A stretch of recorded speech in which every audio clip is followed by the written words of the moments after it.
What's up, nerds? Welcome back to another video. This video is going to be full to the brink of juicy spoilers. So if you do not want to know anything about Dune, anything about the movies, anything about, you don't want to talk just get out, because right now I'm letting you know off the rip. Ooh, we gonna get juicy spoilers up in here, okay? We're talking juicy spoilers. So now that you've left the conversation, people that don't want spoilers, I'm going to assume going into this conversation you have seen 1984's Dune, and assume that you have seen the Dune movies, right? I'm going to assume that you have not read the Dune books, and it is going to be me here trying to translate the Dune books and to give you the play out of how all of this is going to work, right? And how I think they want to set this up for the future, because it's kind of just the nature of how it was set up. So right now we have Dune, the book, right? Then Dune Messiah, the second book. Then we've got Dune 1984, and now this Dune, all right? So those are the big players in the world that you need to understand. So now, Dune 1984, that movie, from minute 1 until 140, give or take, that is what you have just seen as the first Dune, right? Now, from like 146, 145, whatever, right, to 215-ish, the end of Dune, right?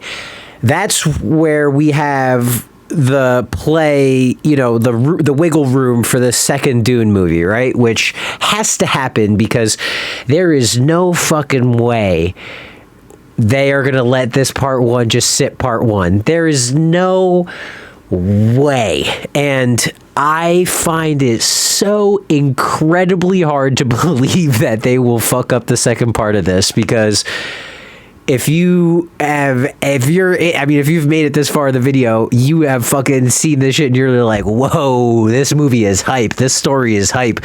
What's going on? What are we going to do? How are they going to now translate the second half of this Dune movie? So basically what happens in the book is almost exactly what happens in the Dune movie. The 1984 original, Frank Herbert did the book, David, whoever did the movie, but David Lynch. So in David Lynch's first 1984, that was honestly, I think he did a very good job of capturing the important scenes from the book and translating them into a movie in his movie, right? To come to a conclusion.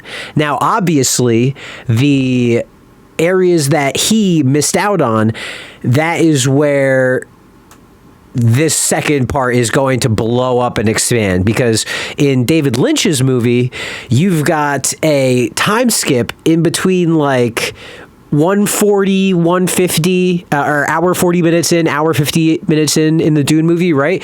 Where they do this time skip, exposition dump, and basically they're just going to take that exposition dump and take that whole thing and then just whoop, make it into its whole second part, right?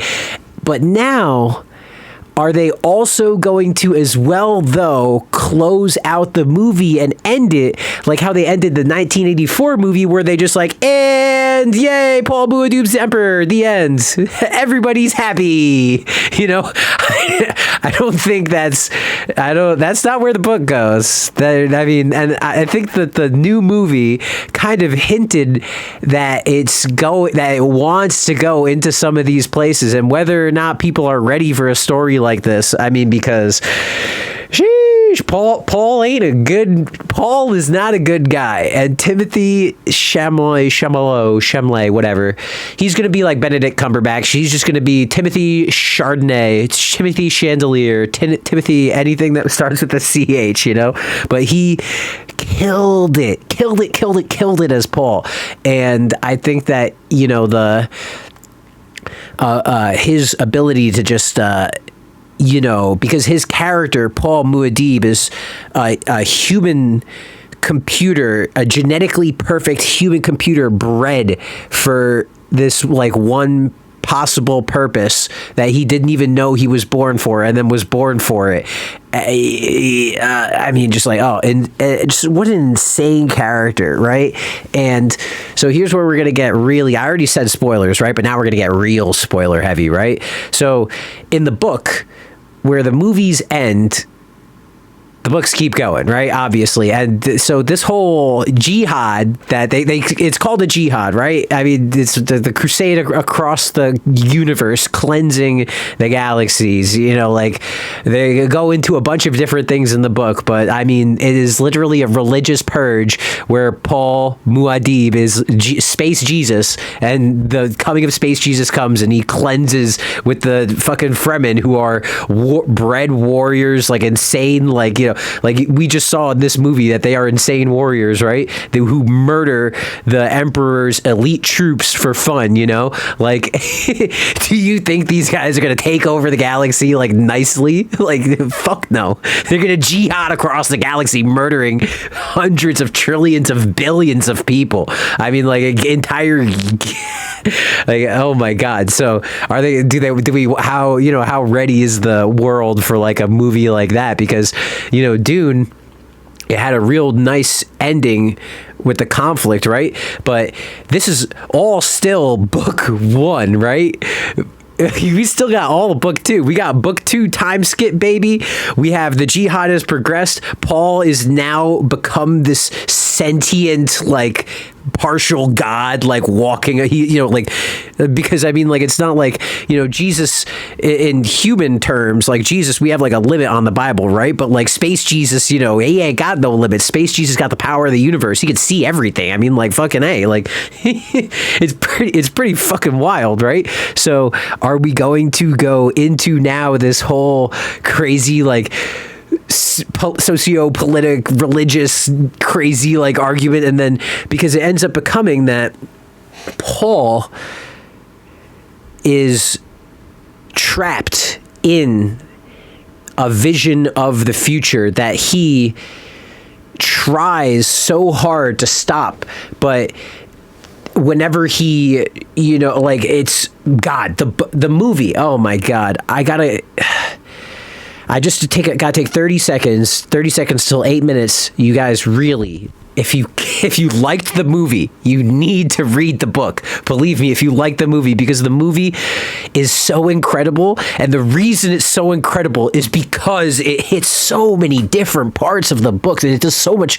It's so much. A picture is 100 million, 1,000 quadrillion words in this movie. But so Paul is this. Such an incredibly, like, it's because just like Jesus, you know, he dies. Like, we haven't, like, you know, if we're saying this whole Jesus analogy, right? Didn't Jesus, like, die and come back? Yes, he did. Did Paul die and come back? Spoiler, yes, you know? So, I mean, like, how crazy are they going to go? You know, because basically the theory for me, the big, super huge spoiler grand theory, bringing it to a close, right? The big grand theory is that these two movies set up for the death of Paul, right? Because Paul really just has the one book.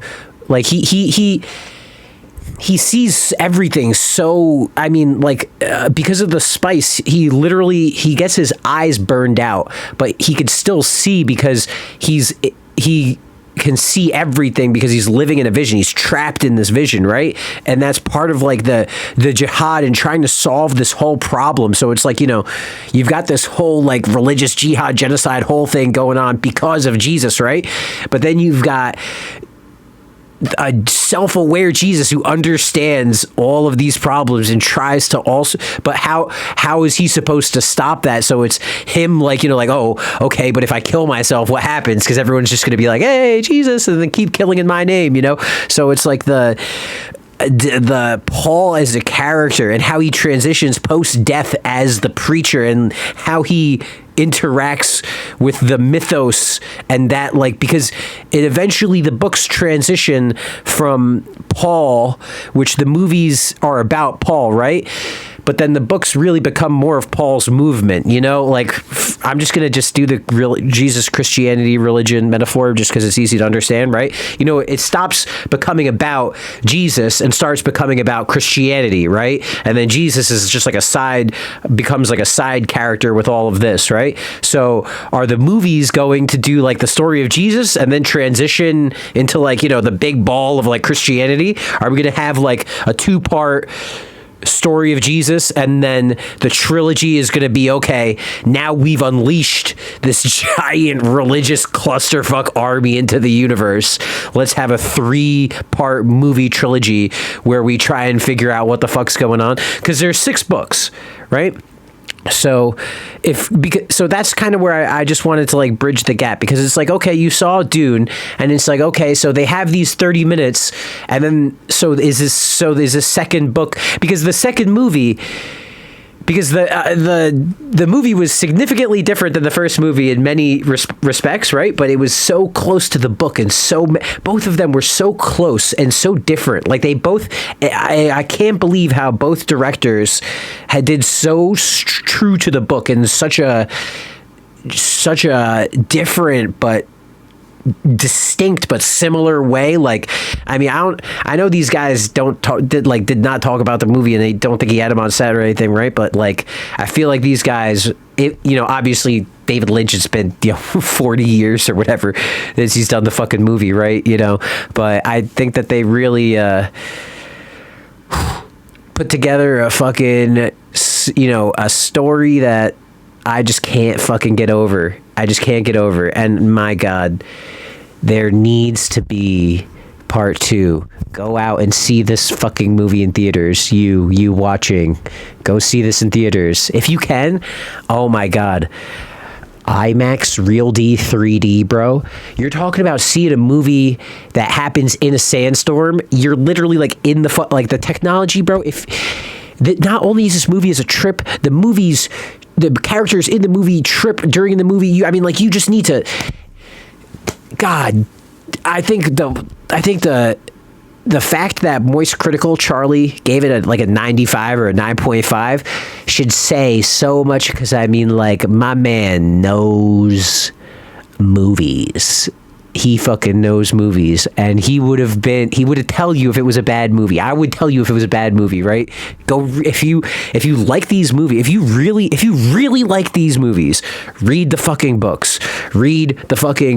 I have all of the books. If you need all of the audiobooks, I have the fucking audiobooks, all right? We'll fucking work something out, please. Dude, holy shit, what is gonna happen? They better get part 2.